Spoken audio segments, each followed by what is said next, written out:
مومن آپس میں بھائی بھائی ہیں. تو جیسے ہم نے بتلایا تھا کوئی مشرق کا کوئی مغرب کا کوئی جو ہے اس دیش کا اور کوئی دوسرے دیش کا کہیں کا بھی ہو، اگر اس کا عقیدہ درست ہے، اگر وہ ایمان والا ہے تو شریعت کہتی ہے وہ بھائی ہے. پھر نہ کوئی برادری قید ہے، نہ ہی پھر کوئی جو ہے خاندان یا قبیلہ قید ہے. صرف اور صرف اگر کوئی چیز جو ہے شریعت کے اندر شرط ہے تو وہ ایمان ہے اور عقیدہ توحید لا الہ الا اللہ اور محمد الرسول اللہ ہے. یہی صحابہ اکرام نے کر کے بھی دکھایا. آپ نے جو ہے جنگ بدر کا واقعہ سنا ہوگا. مصعب بن عمیر جانتے ہیں یہ کون ہے؟ یہ وہ صحابی ہے کہ جب اس صحابی نے ایمان قبول نہیں کیا تھا تو ایسے گھرانے سے تعلق یہ صحابی رکھتے تھے کہ ان کے لیے جو کپڑا پہننے کے لیے آتا تھا وہ مکہ سے باہر سے آیا کرتا تھا، اور جو ایک مرتبہ اپنے جسم پر ڈال لیا کرتے تھے وہ کپڑا کبھی زندگی میں دوسری مرتبہ اپنے جسم پر نہیں ڈالتے تھے. یہ مصعب بن عمیر ہیں. اور خوشبو وہ لگایا کرتے تھے کہ اگر خوشبو انہوں نے اپنے کپڑے پر لگا لی، جس گلی سے گزر گئے تو لوگ پہچان لیا کرتے تھے کہ اس گلی سے گزرنے والا مصعب بن عمیر. یعنی اتنی شان اور شوکت تھی. لیکن جب انہوں نے اسلام قبول کیا اور 70 جو ہے جنگ بدر میں یہ اللہ کے نبی کی طرف سے لڑنے کے لیے گئے، ان کا ایک دوسرا بھائی جو تھا جو ابھی مسلمان نہیں ہوا تھا وہ غیر مسلموں کی طرف سے لڑنے کے لیے آیا. جب یہ 70 قیدی قید ہو کر آئے تو اس میں مصعب بن عمیر کا سگا بھائی بھی تھا.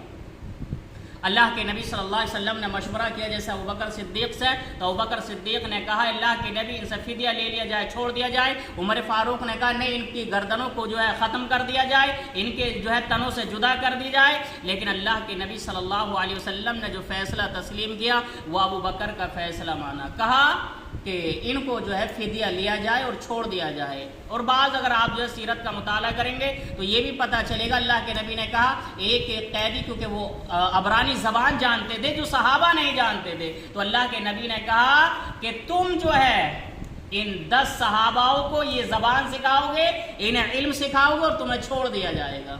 بہرحال قیدی وہ میں جو ہے مصعب بن عمیر کا ایک بھائی بھی تھا. جب ان کو باندھا جا رہا تھا مصعب بن عمیر کے بھائی کو، تو مصعب بن عمیر وہاں موجود تھے. تو سگا بھائی کہتا ہے مصعب بن عمیر سے، اے مصعب بن عمیر میں جو ہے تیرا سگا بھائی ہوں، میں اسی نطفے سے پیدا ہوں جس باپ کے نطفے سے تو پیدا ہے، میں اسی ماں کا بیٹا ہوں جس ماں کا بیٹا تو ہے، جس تو نے جنم لیا اسی ماں سے میں نے جنم لیا. یہ تیرے سامنے مجھے باندھ رہے ہیں اور تو جو ہے کچھ بھی نہیں بول رہا ہے، میری مدد نہیں کر رہا ہے، سگا بھائی ہے. تو مصعب بن عمیر کا جواب یہ تھا تو میرا سگا بھائی نہیں ہے. دیکھیے جبکہ سگا بھائی تھا لیکن مصعب بن عمیر کہہ رہے ہیں تو میرا بھائی نہیں ہے، بلکہ جو تجھے باندھ رہا ہے یہ میرا بھائی ہے. کیونکہ تیرا اور میرا رشتہ خونی رشتہ ہے، اور اس کا اور میرا جو رشتہ ہے وہ دینی رشتہ ہے، اور خونی رشتے پر ہمیشہ دینی رشتہ جو ہے وہ غالب آ جایا کرتا ہے. یہ ہے انما المؤمنون اخوہ. یعنی کوئی بھی کہیں کا ہو اگر اس کا عقیدہ درست ہے، وہ ایمان والا ہے، وہ ہمارا اپنا بھائی ہے. اور اگر ہمارا سگا جو ہے بھائی اگر مشرک ہے، کافر ہے، تو وہ ہمارا بھائی نہیں ہو سکتا شریعت کے نقطہ نظر سے. بات سمجھ میں آئی؟ آپ دیکھیں حضرت ابوبکر صدیق رضی اللہ تعالیٰ عنہ کو جب ان کا بیٹا عبد الرحمن ایمان نہیں لایا تھا، وہ کافروں کی طرف سے لڑنے کے لیے آئے. ابوبکر صدیق اللہ کے نبی کی طرف سے لڑنے کے لیے گئے.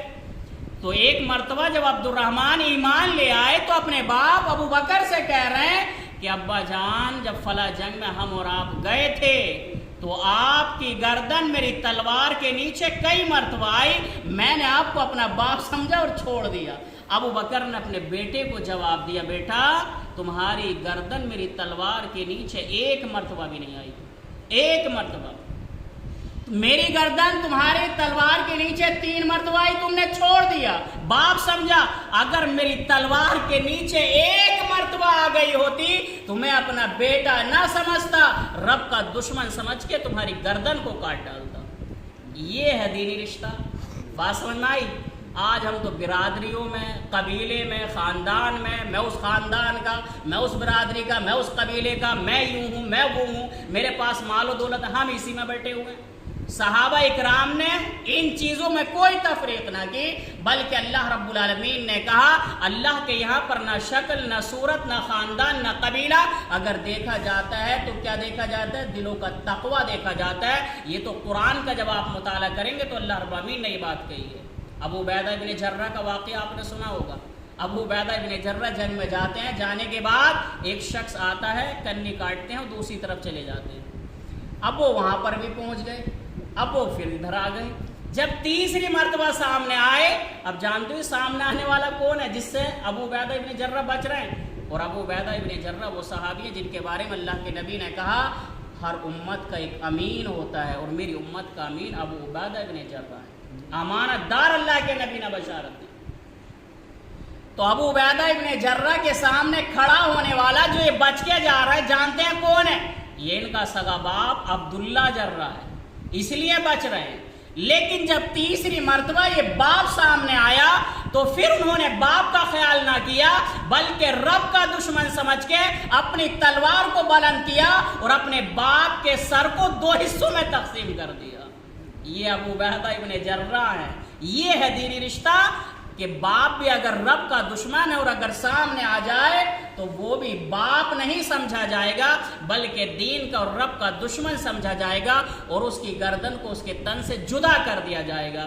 جب تک یہ جذبہ میرے اور آپ کے اندر پیدا نہ ہوگا، تب تک جو ہے ہم پورے کے پورے دین پر عمل کرنے والے ہو ہی نہیں سکتے، اور جب تک جو ہے ہم دین کے لیے کوئی قربانی پیش ہی نہیں کر سکتے، جب تک ہم اپنا ذہن یہ نہ بنا لیں۔ ہمارے آپ شادی بیاہ دیکھیں تو برادری پر جو ہے نربھر ہے، نہیں میں جو ہے فلاں سے کروں گا ہی نہیں، اگرچہ مشرک کی لے آئیں گے لیکن توحید پرست غیر برادری کی نہیں لے کے آئیں گے۔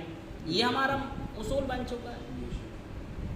یہاں اگر شریعت پر عمل کرنا چاہتے ہیں، اگر آپ یہ چاہتے ہیں قرآن و سنت پر عمل ہو جائے، تو آپ کو تمام معاملات جو ہے وہ شریعت کے مطابق جو ہے اسی کے مطابق ڈالنا ہوگا، تب جا کر جو ہے ہم ادخلوا فی السلم کافہ، جو اللہ نے کہا کہ پورے کے پورے ایمان والوں اسلام میں داخل ہو جاؤ، تب جا کر ہم اسلام میں داخل ہوں گے۔ ورنہ جو یہودیوں کا شیوا تھا کہ وہ جو باتیں ان کے مقصد کی ہوا کرتی تھی ان کو مان لیا کرتے تھے، اور جو ان کے مقصد کے باہر ہوا کرتی تھی ان کو چھوڑ دیا کرتے تھے۔ اللہ نے سورہ بقرہ میں وہ واقعہ ذکر کیا ہے کہ یہ وہ لوگ ہیں کتاب کی بعض باتوں کو تو مان لیا کرتے تھے اور بعض باتوں کو چھوڑ دیا کرتے تھے۔ یہ صفات جو ہے مسلمان کی نہیں، یہودیوں کی ہے۔ دعا ہے رب العالمین سے کہ اللہ رب العالمین نے ایک سمجھ عطا فرمائے، قرآن و سنت پر عمل کرنے والا بنائے، آمین۔ وآخر دعوانا ان الحمدللہ رب العالمین۔ تو 5:20 پہ انشاءاللہ فجر کی نماز ہوگی، تو آپ سارے لوگ فجر کی نماز میں حاضر ہونے کی کوشش کریں، کیونکہ دکھ تکلیف سب کے ساتھ ہوتا ہے، تو اسی لیے جو ہے یہ معاملہ ہوا ہے، تو وہ سیدھے کاشی پور چلے گئے۔